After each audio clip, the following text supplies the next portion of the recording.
क्या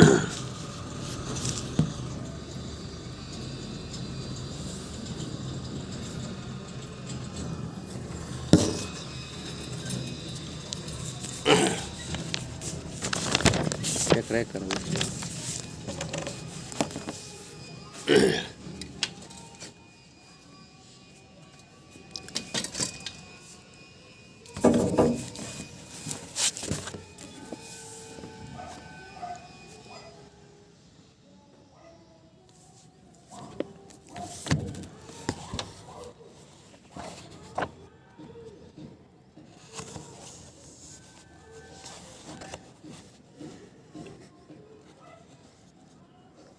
इंद्र सिंह।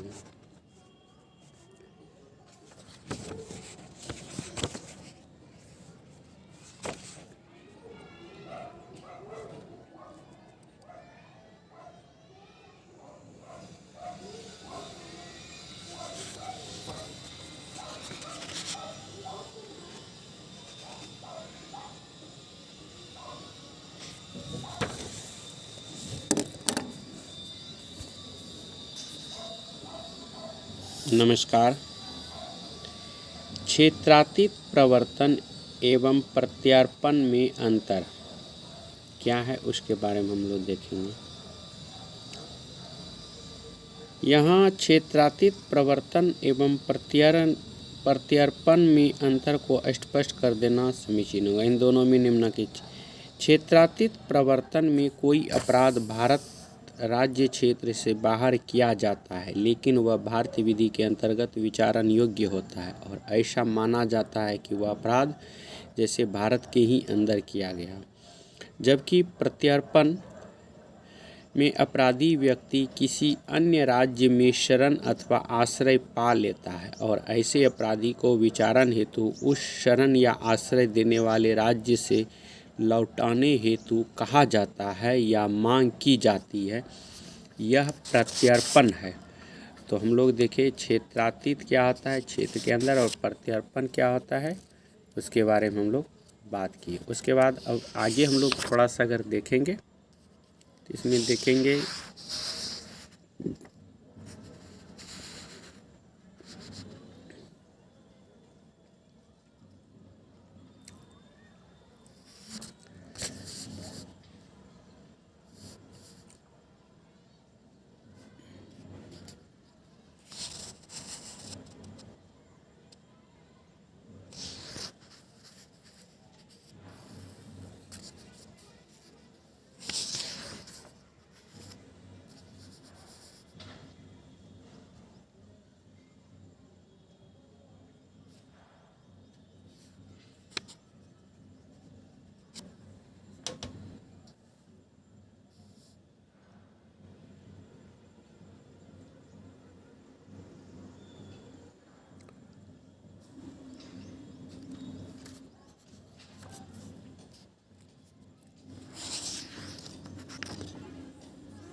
हम लोग ये भारतीय न्याय संहिता 2023 का धारा 2 को देखते हैं। तो इसमें कार्य 2 का उपधारा 1 कार्य शब्द कार्यवली का उसी प्रकार घोतक है जिस प्रकार एक कार्य का। ओम प्रकाश के मामले में कहा गया है कि ये सेक्शन 2 का एक केस है। ओम प्रकाश के मामले में कहा गया है कि कार्य शब्द का अर्थ किसी व्यक्ति के मात्र किसी विशिष्ट विनिर्दिष्ट तथा तत्क्षण कार्य से नहीं है, अपितु यह एक क्रमबद्ध कार्य को इंगित करता है। और 2 है, 2 का उपधारा 4 में कहा गया है कि जो व्यक्ति एक चीज़ को दूसरी चीज़ के सदृश इस आशय से करता है कि वह उस सदृश से प्रवंचना करे या यह संभाव्य जानते हुए करता है कि उसके द्वारा प्रवंचना की जाएगी, वह कूटकरण करता है, यह कहा जाता है। कूटकरण के लिए यह आवश्यक नहीं है कि नकल ठीक वैसी ही हो। इसमें एक केस है, ये धारा कूटकरण है। कूटकरण का जो धारा है 2 का उपधारा 4, 2 का उपधारा 4 के एक केस है कि हाशिम बनाम स्टेट ऑफ तमिलनाडु के मामले में भी उच्चतम न्यायालय द्वारा यही अभिनिर्धारित किया गया है कि कूटकरण के लिए नकल का ठीक वैसा ही होना आवश्यक नहीं है। Counterfeit does not can not an exact reproductions of original counterfeited. कूटकरण के लिए धोखा कारित करने वाली चीज़ की सदृश्यता मात्र प्राप्त मानी गई है। जहाँ ऐसी सदृशता का अभाव हो वहाँ उसे कूटकरण नहीं कह सकते हैं। जहाँ करेंसी नोटों के कूटकरण का मामला हो वहाँ करेंसी नोटों में सभी देशों के करेंसी नोट सम्मिलित हैं, केवल भारत के ही नहीं है। यदि अमेरिकन डॉलर का कूटकरण किया जाता है तो इस धारा के अंतर्गत उसे कूटकरण माना जाएगा। अब 2.5 अगर धारा 2 का उपधारा 5 देखेंगे जिसमें न्यायालय बताया है। न्यायालय शब्द उस न्यायाधीश का जिस अकेले ही कोई न्यायिकतः कार्य करने के लिए विधि द्वारा सशक्त किया गया हो या उस न्यायाधीश निकाय का जिसे एक निकाय के रूप में न्यायिक कार्य करने के लिए विधि द्वारा सशक्त किया गया हो, जबकि ऐसा न्यायाधीश या न्यायाधीश निकाय न्यायिकतः कार्य कर रहा हो अभिप्रेत है। इस प्रकार न्यायालय से अभिप्राय न्यायाधीशों के ऐसे न्यायालय से है जो न्यायिक कार्य के लिए सशक्त किए गए अथवा न्यायिक कार्य करते हो। लॉर्ड कोक के अनुसार न्यायालय एक ऐसा स्थान है जहाँ की न्यायिकता पूर्ति की जाती है। इस शब्द की व्युत्पत्ति एक पूरा क्वा इन यूरिस पब्लिक कोरा ना आंग्र शुद्ध से हुई है। उसके बाद अगर 2 का उपधारा 7 देखते हैं तो इसमें बेईमानी दिया गया है। बेईमानी से इस आशय से कोई कार्य करना अभिप्रेत है जो एक व्यक्ति को स्वदोष अभिलाभ कारित करे या अन्य व्यक्ति को स्वदोष हानि कारित करे। संहिता में बेईमानी शब्द को इसके प्रचलित रूप से गाय नहीं किया गया है। बेईमानी के लिए जो कुछ आवश्यक है वह है एक व्यक्ति को दोषपूर्ण अभिलाभ कारित करना या फिर किसी अन्य व्यक्ति को दोषपूर्ण हानि कारित करना। इसके लिए दोषपूर्ण अभिलाभ या दोषपूर्ण हानि दोनों में से एक को आवश्यक माना गया है। 2 का 8 अगर देखेंगे सेक्शन 2 का उपधारा 8, इसमें दस्तावेज के बारे में बताया गया। दस्तावेज शब्द ऐसे किसी भी विषय का घोतक है जिसको किसी पदार्थ पर अक्षरों पर अंकों या चिन्हों के साधन द्वारा या उनमें से एक से अधिक साधनों द्वारा अभिव्यक्त या वर्णित किया गया हो, और इसके अंतर्गत ऐसे इलेक्ट्रॉनिक और डिजिटल अभिलेख भी हैं जो उस विषय के साक्ष्य रूप में उपयोग किए जाने के लिए आश्रित हो या उपयोग किया जा सके। 5 व्यक्तियों के बीच करार का कोई लिखित जिस पर केवल वो व्यक्तियों के हस्ताक्षर हुए हैं एक दस्तावेज है। वृक्ष की छाल पर बनाए हुए चिन्ह दस्तावेज है। मुद्रा को भी दस्तावेज की परिभाषा में सम्मिलित किया जा सकता है। एक कर निर्धारण आदेश इस धारा के अर्थों में दस्तावेज है। कपटपूर्वक, ये धारा 2 का उपधारा 9 है। शब्द कपट की परिभाषा करना अत्यंत कठिन। जब तक कोई न्यायाधीश कपट शब्द की परिभाषा प्रस्तुत नहीं कर पाया, ऐसा करने में विधिवेत्ता या विधि विशेषज्ञ हिचकिचाहट महसूस करता है।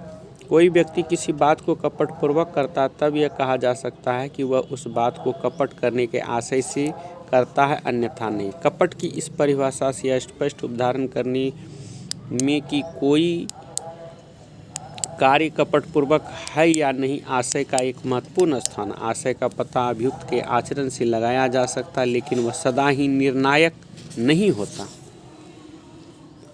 कपट के लिए 2 बातें अपेक्षित मानी गई, धोखा एवं क्षति। केवल धोखा देना मात्र कपट नहीं होता। एक केस दिया है, ये 2 का उपधारा 9 है। डॉक्टर विमला बनाम दिल्ली प्रशासन का एक महत्वपूर्ण मामला। इसमें यह अवधारण किया कि कपट में 2 तत्व सम्मिलित है, धोखा एवं क्षति, और ये उस व्यक्ति के प्रति किए जाते जिसके साथ कपट किया जाता है। इस संदर्भ में क्षति आर्थिक क्षति से भिन्न है। इसमें किसी भी प्रकार की हानि का समावेश होता है, चाहे वह शारीरिक, मानसिक, प्रतिष्ठागत अथवा अन्य कैसी भी हानि हो। दूसरे शब्दों में वह अनार्थिक अथवा धन रहित हानि भी हो सकता है। कपट करने वाले व्यक्ति को होने वाले लाभ से हमेशा उस व्यक्ति को हानि पहुंचती है जिसके साथ कपट किया जाता है। ऐसे भी कई मामले होते हैं जिनमें कपट करने वाले को लाभ नहीं होता, किंतु उस दशा में भी उपयुक्त द्वितीय बात की पूर्ति होती है। अब बेईमानी और कपट में एक अंतर तो बनता है, देखते हैं। डॉक्टर बिमला के उपरोक्त वर्णित मामलों में ही सर्वोच्च न्यायालय ने शब्द बेईमानी एवं कपट पूर्व में निम्नलिखित अंतर किया है। कपट में धोखा निहित होता है, जबकि बेईमानी में नहीं। दोषपूर्ण लाभ अथवा दोषपूर्ण हानि बेईमानी के आवश्यक तत्व माने गए, जबकि कपट के नहीं। कुछ कार्य कपट अथवा बेईमानी दोनों से ही हो सकते हैं, परंतु सब कार्य ऐसे नहीं होते। शब्द कपट करने के आशय से का अभिप्राय है धोखा कारित करने वाले व्यक्ति का फायदा प्राप्त करने का लक्ष्य रहा हो, या उससे कुछ फायदा होना संभाव्य हो, या किसी अन्य व्यक्ति को उसी प्रकार की क्षति या क्षति होने की संभावना हो।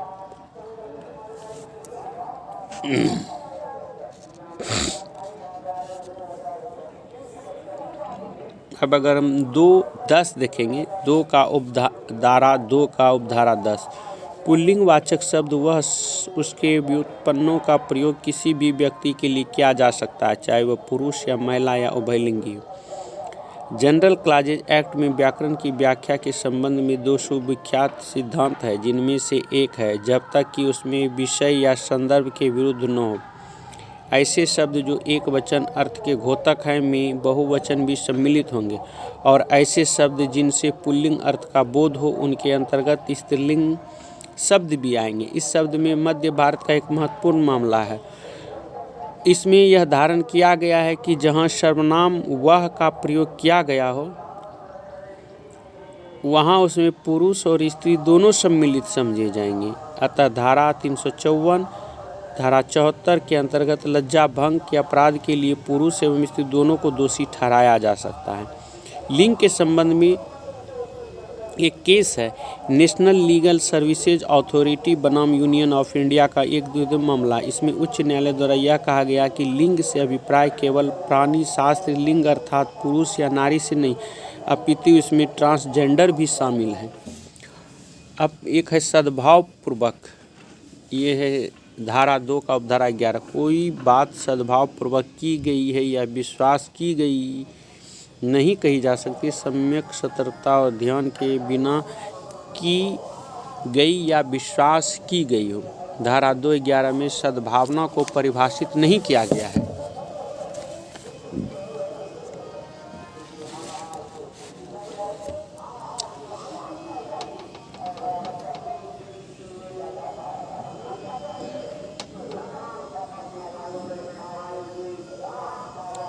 सद्भावपूर्वक गुड फेथ, धारा 2 का उपधारा 11। कोई बात सद्भाव पूर्वक की गई या विश्वास की गई नहीं कहा जाती, जो सम्यक सतर्कता और ध्यान के बिना की गई या विश्वास की गई। धारा 211 में सद्भावना को परिभाषित नहीं किया गया है। इसमें सिर्फ यह बताया गया कि ऐसा कार्य जो सम्यक सतर्कता एवं ध्यान से किया गया हो, सद्भाव से किया गया कार्य है। इस प्रकार सद्भाव पूर्वक कार्य के लिए दो बातें आवश्यक मानी गई, सम्यक सतर्कता एवं ध्यान। इस संबंध में स्टेट ऑफ उड़ीसा बनाम भगवान बेरी का एक महत्वपूर्ण मामला है, जिसमें उच्चतम न्यायालय द्वारा यह भी निर्धारित किया गया है कि सद्भावना के लिए केवल दो ही बातें आवश्यक है, सम्यक सतर्कता एवं ध्यान। इसमें तार्किक अभ्रांति को स्थान नहीं दिया जा सकता। यह ईमानदारी से भिन्न अर्थ का घोतक है, अर्थात जनरल क्लॉजेज एक्ट की धारा 3 का उपधारा 22 के अंतर्गत ईमानदारी को सद्भावना का एक आवश्यक तत्व बताया गया, जबकि इस धारा के अंतर्गत ईमानदारी शब्द का प्रयोग नहीं किया गया। इस संबंध में भौजी बनाम मुलजी का एक महत्वपूर्ण प्रकरण है। इसमें एक पुलिस कांस्टेबल ने एक व्यक्ति को कुछ प्रश्न पूछकर गिरफ्तार कर लिया। वह व्यक्ति अपनी कांख में 3 बंडल दबाकर ले जा रहा था। ऐसी मान्यता थी कि उसने उचित सतर्कता का साथ ध्यानपूर्वक कार्य किया है। प्रश्न किए जाने पर यह बात सिद्ध हुई। इस प्रकार सुकारू कविराज के मामले में, जिसमें कविराज नाम के व्यक्ति ने एक अन्य व्यक्ति के आंतरिक की शल्य क्रिया साधारण चाकू से की और उन्हें काटकर बाहर निकाला, लेकिन रक्तस्राव के कारण उस व्यक्ति की मृत्यु हो गई। यह धारण किया गया कि शल्य क्रिया सम्यक सतर्कता के साथ एवं ध्यानपूर्वक नहीं की गई थी, अतः वह सद्भावनापूर्ण नहीं थी। हयात के एक और प्रकरण में इस पर विचार किया गया कि इसमें अभियुक्त से ग्रामीणों द्वारा तथाकथित एक प्रेतात्मा के स्थान में बहुत सवेरे एक बालक को नीचे झुका हुआ देखा और उसे प्रेतात्मा समझकर उन्हें घूंसे मारे की मृत्यु हो गई। इसका यह कारण है कि उसने उचित सतर्कता एवं ध्यान से कार्य नहीं किया था, अतः धारा 304, 105 के अंतर्गत दोषी होती है। सद्भाव पूर्वक कार्य करने का लिया गया अभिभावक और सावधानी स्वीकार किया जा सकता है। Commissioner of income tax Patiala का मामला, इस प्रकरण में पंजाब एवं हरियाणा उच्च न्यायालय द्वारा यह भी निर्धारित किया गया था कि दुराशय का सिद्धांत कराधान विधियों के अधीन अधिरोपित की जाने वाली शक्तियों पर लागू नहीं होता, क्योंकि इसका मुख्य उद्देश्य राजस्व का शीघ्र संग्रहण होता है। अंततः यह कहा जा सकता है कि किसी कार्य का सद्भाव पूर्वक किया जाना निम्नलिखित 3 बातों पर निर्भर करता है: अभियुक्त द्वारा किए गए कार्य की प्रकृति, किए गए कार्य का परिणाम व महत्व तथा सतर्कता एवं ध्यान का प्रयोग करने के लिए उपयुक्त अवसर। उसके बाद क्षति होता है। ये 2:14 धारा 2 का उपधारा 14 क्षति से कोई अपहानि अभिप्रेत है जो किसी व्यक्ति के शरीर, मन, ख्याति या संपत्ति को अवैध रूप से कारित हुई हो। क्षति में किसी प्रकार के अपकृत्य अथवा दुष्कृतिजन्य कार्य सम्मिलित है। यह एक ऐसा कार्य है जो विधि के प्रतिकूल हो। यह वही अर्थ रखता है जो शब्द अवधि पूर्ण का है।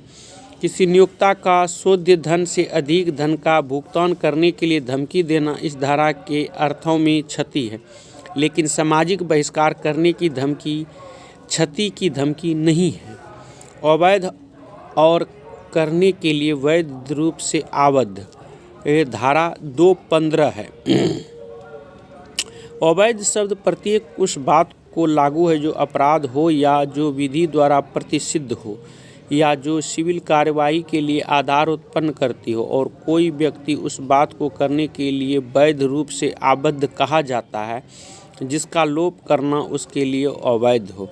इस धारा के अंतर्गत अवैध शब्द को अत्यंत व्यापक अर्थों में ग्राह्य किया गया है, अर्थात ऐसी प्रत्येक बात जो विधि द्वारा प्रतिषिद्ध हो, जो अपराध हो, जो सिविल कार्यवाही के लिए आधार उत्पन्न करती हो, अवैध है। इसका वही अर्थ है जो अवधि पूर्ण का है। इसमें भारतीय संविधान अधिनियम की धारा 73 के अंतर्गत संविदा भंग भी सम्मिलित है। अब 2:16 में दिया है